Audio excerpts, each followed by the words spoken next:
ওগো আল্লাহ, ওগো মালিক, তুমি ছাড়া তো আমাদের আর কেউ নাই, তুমি ছাড়া তো আমার আর কেউ নাই। আল্লাহ গো, তুমি যদি মাফ না করো কে আমাকে মাফ করবে? তুমি যদি মাফ না করো কে আমাকে মাফ করবে?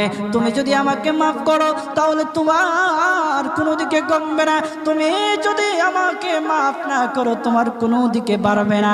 আল্লাহ গো, তুমি আমাকে মাফ করে দাও। সারাটা জীবন অন্যায় কাজ করেছি, সারাটা জীবন নাফরমানি করেছি, আমার কাছে কালেমার দাওয়াত কম আসে নাই, আমার কাছে কালেমার দাওয়াত কম আসে নাই, আমাকে লোকেরা কম বোঝায় নাই। ওগো আল্লাহ, তুমি আমাকে মাফ করে দাও।